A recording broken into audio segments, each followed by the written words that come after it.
I am Advait, and this is a proof of concept tech demo for Ping Ping Ping Ping Pong, also known as PPPPP for short, although that is equally long to say. It is known as PPPPP because the ball tends to ping ping ping ping across multiple surfaces before it pongs, i.e. gets hit by another player. It is a work in progress. I might change the name as my work progresses. But this is the quick Unity view of my prototype. So what I've got here is this 2D game which functions pretty much like a 2D ping pong would, except that at the edges over here on these white walls, the ball will actually teleport and loop out from the other side, making it a seamless four sort of surface ping pong.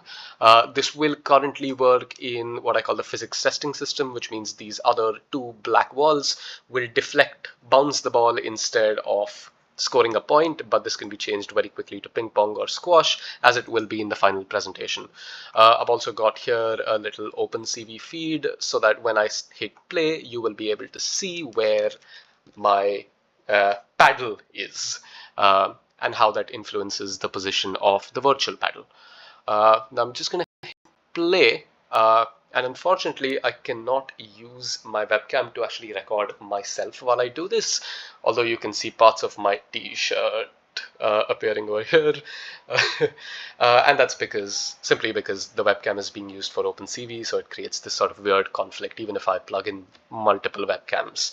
But anyway, I'm holding a Rubik's Cube in my hand, and it will be visible in just a second when I turn it to the blue side, which is the object that OpenCV is tracking. Now I can use this to move across surfaces. So the left edge will move in this leftmost quadrant, top edge will move in this topmost quadrant, right edge will move in this right center quadrant, and bottom edge will move in this bottom quadrant. And there you go, I've just hit the ball, even though I did not really want to.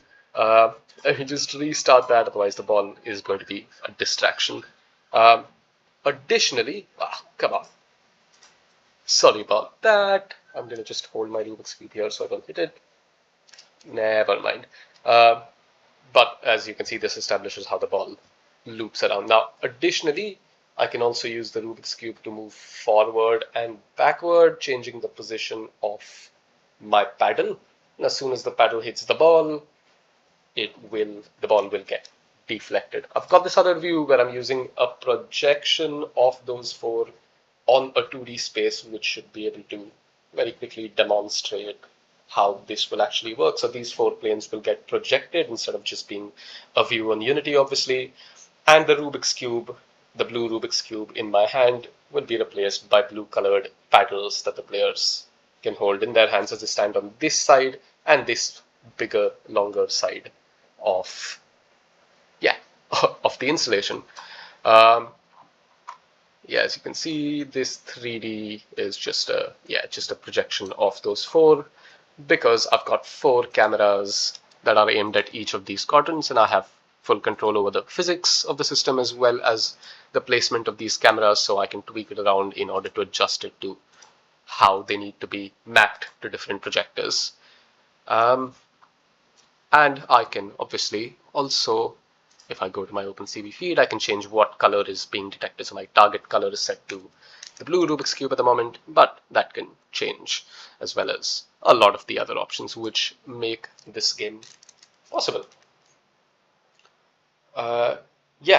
Sorry about the lack of a webcam and the lack of actually using projectors in the prototype in this video as well. That's simply because, as a private citizen, so to speak, I do not currently have access to the four proposed projectors, since I'm recording this at home. But I do work at a university, and I'm happy to loan them out for the day of the exhibition, so I can set them up. All right, thank you so much, and I hope this presentation helps.